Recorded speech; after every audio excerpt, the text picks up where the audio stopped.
Bulletin की शुरुआत करेंगे और सबसे पहले बात सूर्या चौहान हत्याकांड की करेंगे।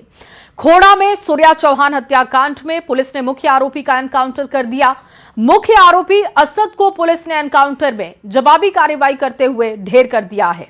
असद के साथ मुठभेड़ में एक सिपाही के भी घायल होने की जानकारी है। देखिए, खोड़ा और इंद्रापुरम पुलिस के ज्वाइंट ऑपरेशन में मुख्य आरोपी असद का एनकाउंटर हुआ। डीसीपी धवल जायसवाल की टीम ने मुख्य आरोपी असद का फुल एनकाउंटर किया है। आपको बता दें कि गाजियाबाद के खोड़ा में बकरीद के दिन सूर्या चौहान की चाकू से गोदकर निर्मम हत्या की गई थी। पुलिस ने ताबड़तोड़ कार्रवाई करते हुए 3 आरोपियों को पहले गिरफ्तार किया, जबकि मुख्य आरोपी असद पुलिस की गिरफ्त से फरार था, जिसे पुलिस ने एनकाउंटर में ढेर किया है।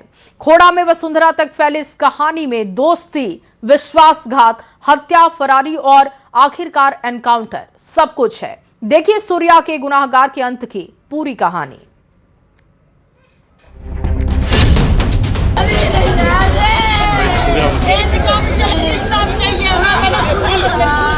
मुझे मोदी योगी से यही दरख्वास्त है, मुझे खून के बदले खून चाहिए और मुझे कुछ नहीं चाहिए।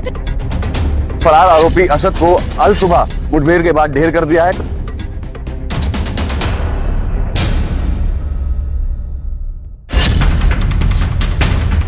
दोस्ती की आड़ में दगा देने वाले का अंत।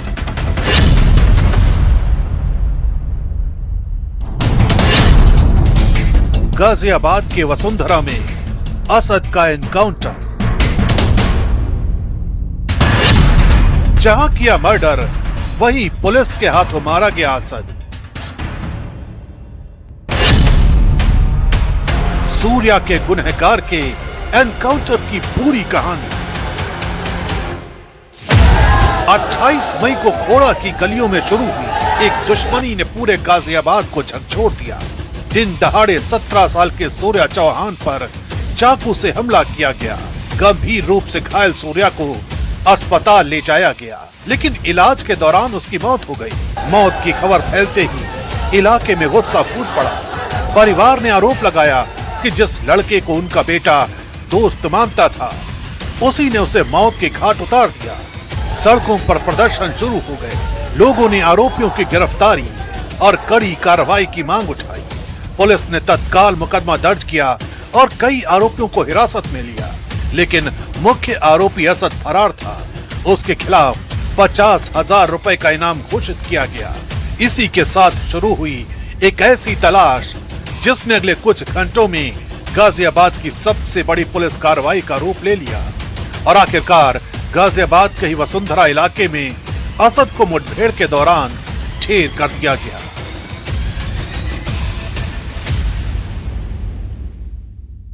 मुख्य आरोपी असद है, वो अपने दोस्तों के पास कुछ पैसे लेने के लिए आ रहा है, क्योंकि उसे यहाँ से बाहर भागना था। जैसे ही इसकी सूचना पुलिस को मिलती है, पुलिस ने बैरिकेड की, मेन रोड पे बैरिकेड की, लेकिन जैसे ही पुलिस ने उसको रुकने का इशारा किया, उसने अब बाइक जंगल की तरफ दौड़ा दी। पुलिस ने भी उसका पीछा किया। इसी दौरान उसके द्वारा पुलिस पर फायरिंग की गई। तकरीबन 7 राउंड फायरिंग उसकी तरफ से की गई थी। जवाबी कार्रवाई करते हुए पुलिस ने भी फायरिंग की, जिसमें कि असद को गोली लगी। वहीं असद के द्वारा चलाई गोली से एक सिपाही भी घायल हुआ। दोनों को अस्पताल ले जाया गया, जहां डॉक्टरों ने उसे मृत भी घोषित कर दिया। फिलहाल मैं तस्वीर आपको दिखाना चाहूंगा। ये मेरे पीछे मौके पे वही तस्वीरें हैं जहां एनकाउंटर हुआ था, और यहां पर आप देख सकते हैं पूरा ये जंगल का इलाका है जहां इस तरह का ये एनकाउंटर पुलिस के द्वारा किया गया है। बताया जा रहा है कि असद लगातार ठिकाने बदल रहा था और पुलिस की गिरफ्त से बचने की कोशिश कर रहा था। इसी बीच पुलिस को सूचना मिली कि वो अपने एक साथी से मिलने और कुछ पैसे लेने के लिए खोड़ा इलाके में आने वाला है।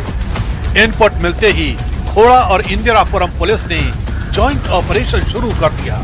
पूरे इलाके में बैरियर लगाकर चेकिंग की गई और संदिग्ध वाहनों पर नजर रखी जाने लगी। देर रात वसुंधरा इलाके में एक बाइक पर असद अपने साथी के साथ आता दिखाई दिया। पुलिस टीम ने उसे रोकने की कोशिश की, लेकिन आरोप है कि उसने पुलिस पर फायरिंग शुरू कर दी। इसके बाद जवाबी कार्रवाई हुई। कुछ मिनटों तक चले इस घटनाक्रम में असद को गोली लगी, जबकि उसका एक साथी अंधेरे का फायदा उठाकर मौके से फरार हो गया। असद अपने एक साथी के साथ बाइक से आता हुआ दिखाई देता है, तो पुलिस टीम उसे रोकने का प्रयास करती है। और उसे चेतावनी देती है, लेकिन उसने पुलिस टीम पर फायरिंग की। प्रतिरक्षा में, प्रत्युत्तर में पुलिस टीम के द्वारा जवाबी फायरिंग की जाती है, जिसमें असद को गोली लगती है। तत्काल असद को इलाज के लिए नज़दीकी अस्पताल में भर्ती कराया जाता है। इस पूरे एक्सचेंज ऑफ फायर में हमारे एक कांस्टेबल भी घायल होता है, जिसको नज़दीकी हॉस्पिटल में भर्ती कराया जाता है। इस पूरे प्रक्रम में इसका एक जो दूसरा साथी था वो भागने में कामयाब होता है, और जो यहाँ पर असद की बाइक है उसको बरामद किया गया है पुलिस के द्वारा, और जो पिस्टल का यूज़ किया है उसने, उसको भी पुलिस के द्वारा बरामद किया गया है। ये कहानी उस वक्त शुरू हुई जब बकरीद के दिन असद सूर्या को अपने साथ ये कहकर ले गया कि चलो बकरे की कुर्बानी दिखाते हैं। परिवार का आरोप है कि सूर्या को इस बात का अंदाजा नहीं था कि जिस शख्स पर वो भरोसा कर रहा है वही उसकी जिंदगी का दुश्मन बन जाएगा। दोनों घर से साफ निकले, लेकिन कुछ ही देर बाद खोड़ा इलाके में विवाद की खबर सामने आई। आरोप है कि कहा सुनी के बाद सूर्या पर चाकू से हमला किया गया। गंभीर हालत में उसे अस्पताल पहुंचाया गया, जहां डॉक्टरों ने उसे बचाने की कोशिश की, लेकिन सूर्या जिंदगी की जंग हार गया।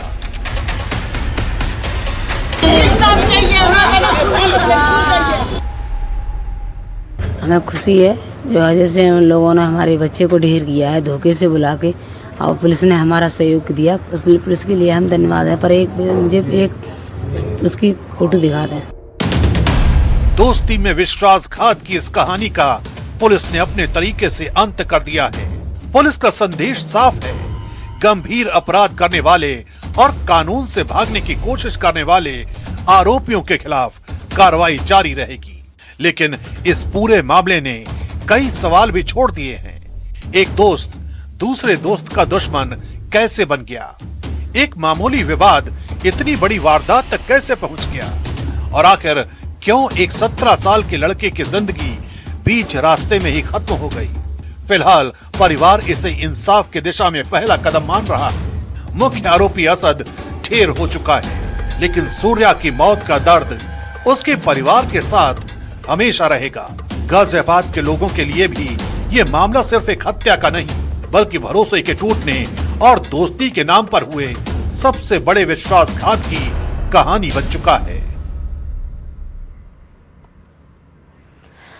मैदानी इलाकों में लगातार गर्मी का कहर बढ़ते जा रहा है, लेकिन जिस वजह से सैलानी पहाड़ों का रुख कर रहे हैं वहां पर उन्हें परेशानी का सामना करना पड़ रहा है। मुसीबत कम होने का नाम नहीं ले रही, क्योंकि हर तरफ जाम लग रहा है। सैलानी घंटों जाम में फंस जाते हैं। किस तरीके की इस वक्त तस्वीरें पहाड़ों पर हैं, दिखाते हैं आपको इस रिपोर्ट में।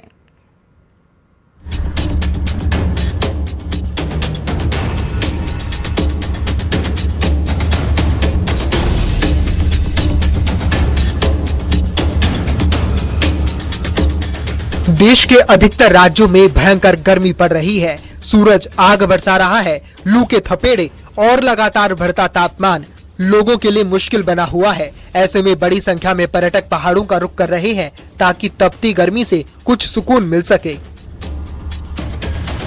पहाड़ों में बारिश और ठंडी हवाओं ने मौसम को बेहद खुशनुमा बना दिया है, लेकिन पहाड़ों का सफर भी इतना आसान नहीं है, क्योंकि पर्यटक स्थलों पर गाड़ियों का दबाव इतना बढ़ गया है कि लंबा जाम लग रहा है। तस्वीरें बद्रीनाथ राष्ट्रीय राजमार्ग की हैं, जहां तक नजर जाएगी पहाड़ी रास्ते पर गाड़ियां ही गाड़ियां दूर दूर तक दिखेंगी। पहाड़ियों पर ब्रेक लग गया है, क्योंकि गाड़ियों की संख्या ज्यादा होने से लंबा ट्रैफिक जाम लग गया।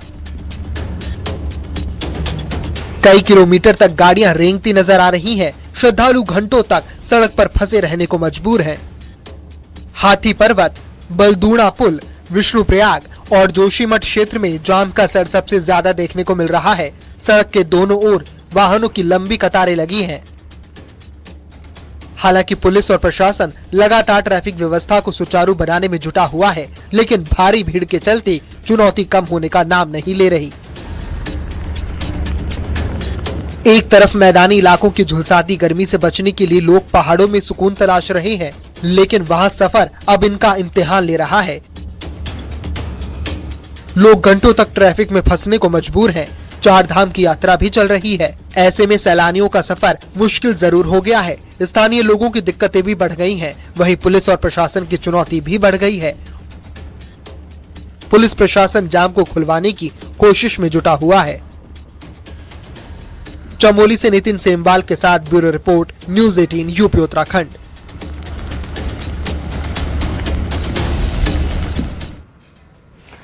और मई का महीना खत्म होने जा रहा है। देश के ज्यादातर हिस्सों में भीषण गर्मी हो रही है, लेकिन उत्तराखंड के ऊंचे हिमालयी इलाकों में मौसम का यू टर्न ऐसा है मानो सर्दी का मौसम आ चुका है। हेमकुंड साहिब, बद्रीनाथ धाम के आसपास लगातार बर्फबारी ने ठंड बढ़ा दी है। दिखाते हैं आपको ये रिपोर्ट।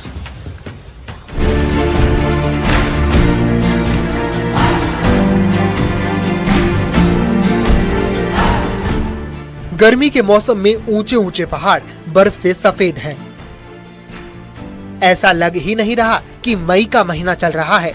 उत्तराखंड के हिमालयी क्षेत्रों में मौसम लगातार करवट ले रहा है। समुद्र तल से करीब 15,200 फीट की ऊंचाई पर हेमकुंड साहिब में लगातार बर्फबारी हो रही है।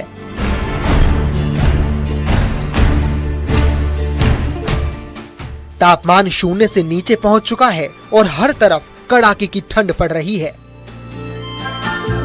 बर्फबारी की वजह से यात्रा में दुश्वारियां भी है, क्योंकि रास्तों में फिसलन है। घांघरिया से हेमकुंड साहिब तक की खड़ी चढ़ाई पर कई जगह बर्फ जम गई है। इसके बावजूद श्रद्धालुओं के कदम नहीं रुक रहे। देश के अलग अलग राज्यों से पहुंचे श्रद्धालु कठिन रास्तों को पार कर गुरु घर में मत्था टेकने पहुंच रहे हैं। हेमकुंड साहिब में हर दिन हजारों श्रद्धालु पहुंच रहे हैं। पवित्र सरोवर के किनारे बर्फीली हवाएं चल रही हैं।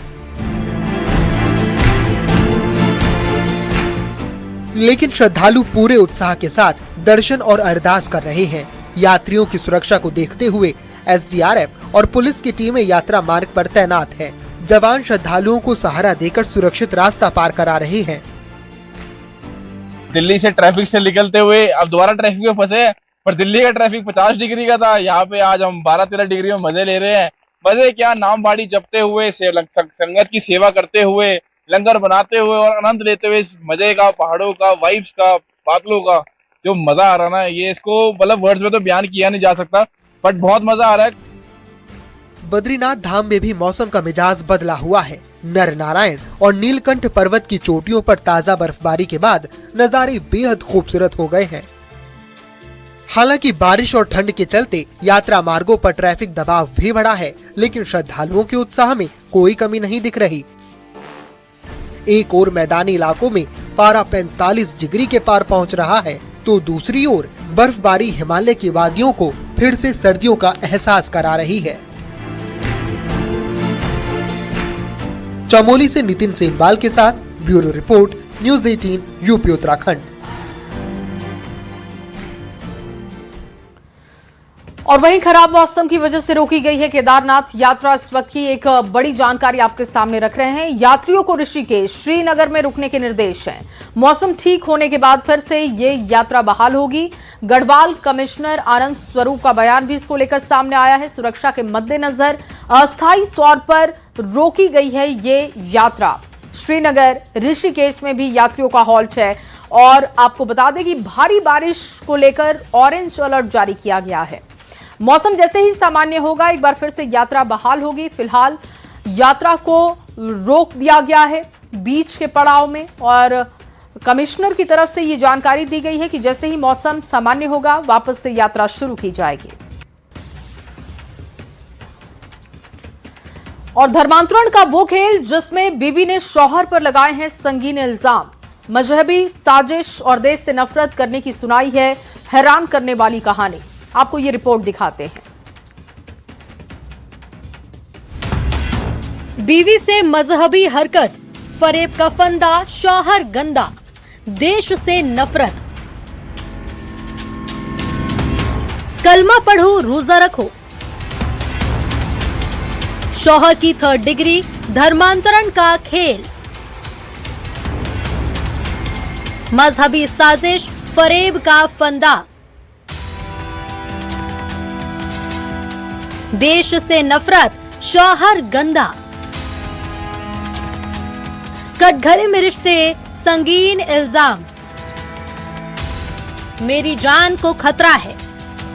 एक बेबस और बदहवास महिला जो इंसाफ मांग रही है, अपने जालिम पति से छुटकारा चाहती है, जिसके लिए दूसरे धर्म में शादी जैसे नर्क बन गया, जिसे मजहब बदलने का दबाव डाला गया, पहचान बदली गई। शौहर ऐसा फरेबी निकला, दगाबाज निकला, जिसने झूठ बोलकर जाल में फंसाया। जबरन क्या क्या करवाया गया, सुनिए आरोप। कलमा पढ़ना, नमाज पढ़ाना, ये सब भी बोला गया। मैं छोटे छोटे मेरे बच्चे थे तब भी मेरे को रोजा रखवाते थे, तब भी मैं रखती थी, लेकिन बहुत ज़्यादा अत्याचार हुआ, मार पीट। आधा रात को मेरे को घर से निकाल देते थे और मेरे मुस्लिम में चली गई थी तो हिंदू में मेरा कोई अपनाने वाला नहीं था, तो उसका वो फ़ायदा उठाते थे, ये कहाँ जाएगी बोल के, और बहुत अत्याचार हो रहा था। सिर्फ यही नहीं, अभी तो शौहर की 3rd डिग्री की कई कहानी बाकी है। रायगढ़ का ये मामला है। पीड़ित महिला का आरोप है कि उसने मुस्लिम शख्स से शादी की, लेकिन पति ने कई राज छिपाए। कैसे धोखा दिया, कैसे दगा दिया, सुनिए। पति के खिलाफ आरोप लगाई हूँ। वसीम मोहम्मद इंदिरा नगर के हैं और मैं ये आरोप लगाई हूँ कि शादी मुस्लिम समाज में किए हैं। मैं हिंदू थी, मुस्लिम समाज में मैं तलाकशुदा हूँ बोल के अपने बीवी बच्चों के बारे में नहीं बताए थे। अब उनके 5 बच्चे हैं, शादी के बाद पता चला, और मेरे तरफ से 2 बच्चे हैं, लेकिन जैसे ही बच्चा हुआ है मेरा, उस शादी के पहले ठीक था, जैसे बच्चा हुआ उसके बाद मेरे पे अत्याचार करना चालू कर दिए, उल्टा सीधा हरकत किए, गंदा शारीरिक भी, जो आदमी औरत मेरा इच्छा के विरुद्ध गंदा हरकत। मानसिक और शारीरिक रूप से प्रताड़ित किया गया और अब जब इससे भी मन नहीं भरा तो एक ऐसी हरकत जो हैरान कर देगी। पीड़ित महिला का आरोप और दावा कि उसका शौहर देश विरोधी नारे लगवाता था, उससे और उसके मासूम बच्चे को जबरन देश विरोधी नारे लगाने के लिए मजबूर करता था। मना करने पर टॉर्चर। जो कह रही है, देश से नफरत करने वाले जालिम शौहर से उसकी जान को खतरा है। मैं जान का भी खतरा है यहाँ, और मुझे कुछ होगा उसके जिम्मेदार वही होंगे, जेल से जैसे छूटेंगे। अभी महिला का पति जेल में बंद है, जिसे डर है कि जेल से छूटने के बाद उसे और बच्चों को साथ वो कुछ गलत ना कर दे। जान का खतरा है। इधर पुलिस की टीम जांच कर रही है। राजद्रोह का भी मामला है, शारीरिक उत्पीड़न का भी मामला है, और छत्तीसगढ़ धर्म स्वतंत्र अधिनियम के भी कंटेंट है। इन सारे कंटेंट के आधार पर आज FIR होगा। FIR के पश्चात अग्रिम वैधानिक कार्रवाई की। अपने आप में बेहद संगीन मामला है ये, जिसमें देश से नफरत, बीवी से मजहबी हरकत और मासूम बच्चों के दिमाग में मजहबी जहर घोलने का आरोप हैरान कर देता है। धर्मांतरण के गंदे खेल की तहकीकात जारी है। रायगढ़ में पंकज बरेट की रिपोर्ट, न्यूज़ 18 मध्य प्रदेश छत्तीसगढ़।